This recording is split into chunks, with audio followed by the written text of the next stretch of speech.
तेजी से फ्लिकर करने लगी और मेरे ठीक पीछे हवा में हल्की सी सरसराहट हुई।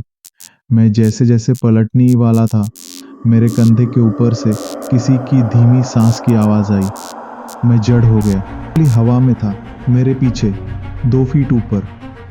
उसका चेहरा मेरे बिल्कुल पास था। कहते हैं हर घर की दीवारों में एक आवाज छुपी होती है। कुछ दीवारें कहानियां सुनाती हैं और कुछ चीखें समेटे रहती हैं। लेकिन कुछ घर ऐसे भी होते हैं जो इंतजार करते हैं अगली आत्मा।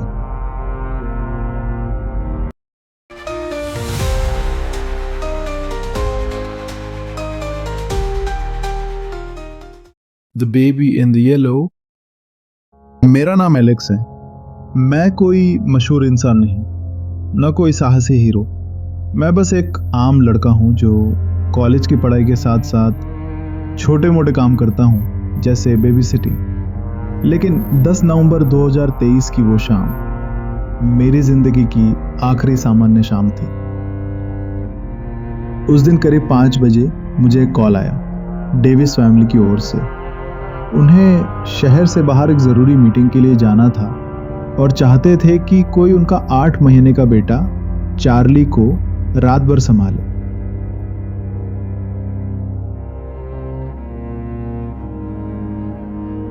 डेविस मैनर, उनका घर नॉर्थ वेस्ट अमेरिका के एक सुनसान इलाके में स्थित था। चारों ओर जंगल और घर के ऊपर हमेशा एक सी धुंध लटकी रहती थी, जैसे कोई छाया उस पे मंडरा रही हो। जब मैं वहां पहुंचा, सूरज ढलने ही वाला था। हवाओं में ठंडक थी और दीवारों में नमी की सोंधी गंध।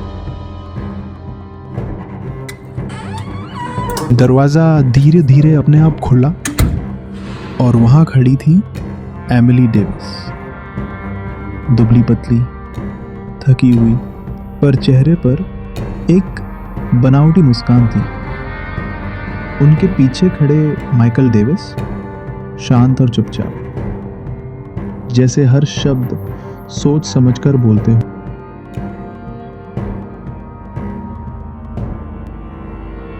घर के अंदर ले जाते हुए एमिली ने मुझे चार्ली के रूटीन के बारे में बताया। वो हर रोज शाम को 7 बजे दूध पीता है। बॉटल हमने वॉर्मन में रख दी है। 8 बजे तक उसे सुला देना ठीक रहता है। रात में अगर रोने लगे तो अकेला मत छोड़ना।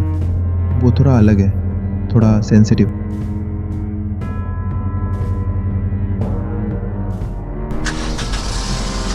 हम सुबह तक लौट आएंगे, ये कहकर वे निकल गए। अब घर में सिर्फ मैं था और चार्ली, एक प्यारा मासूम सा बच्चा। पर जब मैंने उसे पहली बार देखा तो उसकी आंखों में जो गहराई थी वो एक बच्चे की नहीं लग रही थी। उसने मुझे देखा और मुस्कुराया, मगर वो मुस्कान, उसमें कुछ अजीब था, जैसे वो सब कुछ पहले से जानता हो। जैसे मैं नया नहीं था, मैं लौट आया था। जैसे ही दरवाजा बंद हुआ, घर में एक अजीब सी खामोशी फैल गई। वो खामोशी नॉर्मल नहीं थी। वो ऐसी थी जैसे घर की दीवारें अब जाग चुकी थी और मैं अब उनके बीच था। चार्ली को दूध पिलाकर मैं धीरे से उसे पालने में सुला रहा था। वो बिल्कुल शांत था, पर उसकी आंखें खुली थी। वो लगातार एक ही दिशा में देखे जा रहा था, कमरे के एक कोने की ओर, जहां एक लकड़ी का दरवाजा था। वो दरवाजा मुझे पहले भी दिखा था, शायद किसी पुराने स्टोर रूम का या फिर गेस्ट रूम का। कोई खास बात नहीं लगी थी उसमें, मगर चार्ली जैसे उसी से जुड़ा हुआ था। उसकी नजरें हट ही नहीं रही थी। मैंने क्रिब के पास झुक कर देखा। वो अब भी चुप था, लेकिन उसकी आंखों में कुछ था, जैसे वो देख रहा हो, पर सिर्फ मुझे नहीं, उसके पार भी कुछ।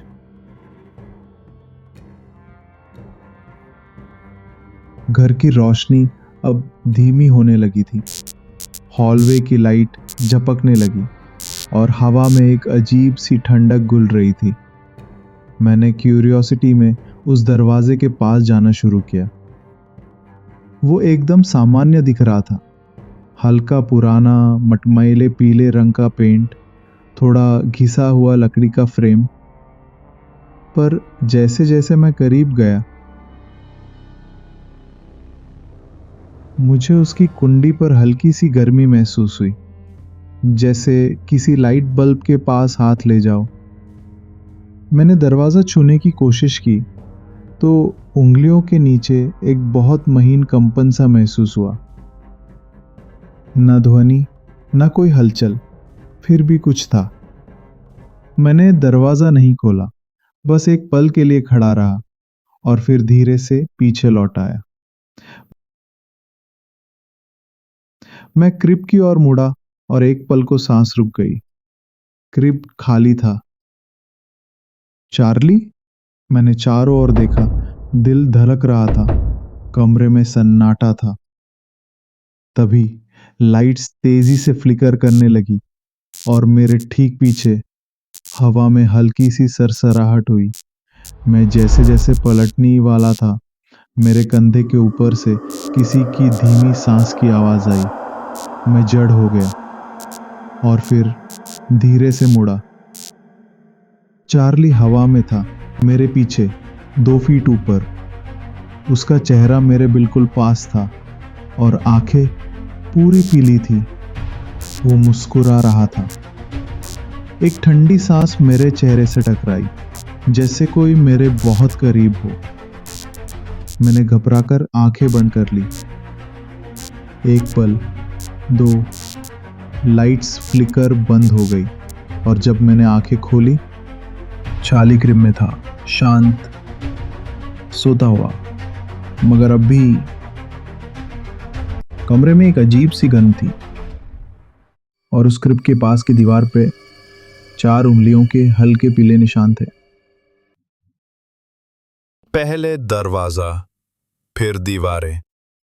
अब खुद चार्ली बदलने लगा था। घर हर पल कुछ नया दिखा रहा था, कुछ ऐसा जो समझ से परे था।